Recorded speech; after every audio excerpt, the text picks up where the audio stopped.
शहादा येथे सैनिक शेतकरी वेलफेअर फाउंडेशन चा भव्य उद्घाटन सोहळा उत्साहात संपन्न। नंदुरबार जिल्ह्यातील शहादा येथे सैनिक शेतकरी वेलफेअर फाउंडेशन चा जिल्हास्तरीय भव्य उद्घाटन सोहळा मोठ्या उत्साहात आणि मान्यवरांच्या उपस्थितीत पार पडला। पारंपरिक वाद्यांच्या गजरात आणि नृत्याच्या तालावर पाहुण्यांचे स्वागत करत या सेवाकार्याचा श्रीगणेशा करण्यात आला। फाउंडेशनचे संस्थापक अध्यक्ष माननीय मनोज कुमार डांगे यांच्या अध्यक्षतेखाली हा सोहळा संपन्न झाला। यावेळी व्यासपीठावर उपाध्यक्ष निलेश निकम, सचिव संजय सतई, सामाजिक कार्यकर्ते Sunil Gaikwad, advocate Amol Gulale, Kirsing Vasave, doctor Rajendra Pendharkar, advocate Manisha Birari, doctor Manlal Shelte, Yogita Johre, Mangesh Sule, Ravindra Bunkar, Raju प्रधान, आशाताई माळी, जगन ठाकरे आणि देवीसिंग पावरा आदी मान्यवर उपस्थित होते। कार्यक्रमाचे प्रास्ताविक सायसिंग वसावे यांनी केले, तर निलेश निकम, सुनील गायकवाड आणि सुधीर ठाकरे यांनी आपले मनोगत व्यक्त केले। सैनिक शेतकरी वेलफेअर फाउंडेशन महाराष्ट्रभर 5000 शाखांच्या माध्यमातून आरोग्य, शेती, महिला सक्षमीकरण आणि रोजगार निर्मितीसाठी कटिबद्ध आहे। नंदुरबार जिल्ह्यात 2000 कार्यकर्त्यांची फौज जनसेवेसाठी सज्ज असून येणाऱ्या दिवसात फाउंडेशन मार्फत मोठी चळवळ या जिल्ह्यात पाहावयास मिळणार, असे संस्थापक अध्यक्ष मनोज कुमार डांगे यांनी मार्गदर्शन करताना सांगितले। या सोहळ्याचे खास वैशिष्ट्य म्हणजे स्त्री जन्माचे स्वागत करण्यासाठी फाउंडेशनतर्फे शेतकरी सुकन्या योजना राबवण्यात आली।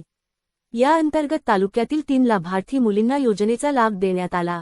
तसेच नवनियुक्त तालुका अध्यक्षांना नियुक्तीपत्रे देऊन त्यांच्यावर संघटनात्मक जबाबदारी सोपवण्यात आली।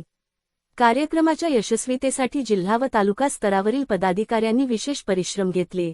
यात प्रामुख्याने सिद्धार्थ गायकवाड शहादा तालुका अध्यक्ष, अविनाश बागुल तळोदा अध्यक्ष, वसावे अक्कलकुवा अध्यक्ष, विका ब्राह्मणे धडगाव अध्यक्ष, निर्मला चौधरी नंदुरबार तालुका अध्यक्ष, रमेश बच्छाव। या सोहळ्याला संपूर्ण जिल्ह्यातून कार्यकर्ते आणि नागरिक मोठ्या संख्येने उपस्थित होते। फाउंडेशनच्या या उपक्रमामुळे जिल्ह्यातील शेतकरी आणि कष्टकरी वर्गात आनंदाचे वातावरण निर्माण झाले आहे। सर्वप्रथम मी मनोज कुमार डांगे सूर्यवंशी आपल्या नंदुरबार जिल्ह्यामध्ये सैनिक शेतकरी वेलफेअर फाउंडेशनच्या पूर्ण परिवाराच्या वतीने आपले सहर्ष स्वागत करतो। आपण ही चळवळ जी आहे, सैनिक शेतकरी वेलफेअर फाउंडेशन एक सामाजिक संस्था नसून एक मोठी समाजवादी चळवळ आहे आणि या चळवळीमध्ये गेल्या 3 वर्षापासून आम्ही काम करतोय पूर्ण महाराष्ट्रभर। आज गेल्या 4 ते 5 महिन्यामध्ये पूर्ण महाराष्ट्रभर आपल्या 5000 प्लस शाखा झालेल्या आहेत आणि मला सांगायला आनंद वाटतो की आज नंदुरबार जिल्ह्यासारख्या दुर्गम ठिकाणी, आज आदिवासी भागामध्ये ज्या ठिकाणी आपली फार गरज आहे, शेतकऱ्यासाठी असतील, गरिबासाठी असेल, तर त्या ठिकाणी आज एक 500 प्लस शाखांचं उद्घाटन होत आहे। हे माझ्यासाठी फार आनंदाची गोष्ट आहे आणि मला सर्वांची सेवा करण्याचा मौका मिळतो या ठिकाणी। भविष्यात काय नवीन योजना आहेत, काय नवीन नियोजन करणार आहे? भविष्यामध्ये आपण ज्या ठिकाणी प्रत्येक गावामध्ये एक शाखा एक गाव अशा पद्धतीने आपण महाराष्ट्रामध्ये 27,944 गावं आहेत, तेवढ्या शाखा होणार आहेत।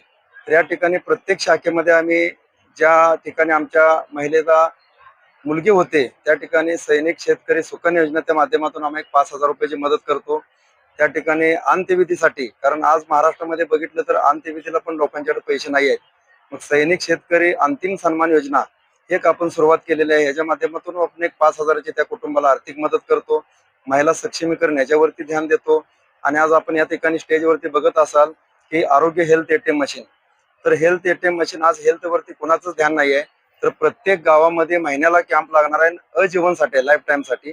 तर त्या ठिकाणी आम्ही प्रत्येक गोरगरिबासाठी 3000च्या 4000 रुपयाच्या ज्या टेस्ट असतील, बाहेर ज्या ठिकाणी लॅबला पैसे जातात, तर त्या फक्त आणि फक्त 300 रुपयामध्ये आम्ही सर्वसामान्य लोकांपर्यंत देण्याचा आम्ही प्रयत्न करतोय।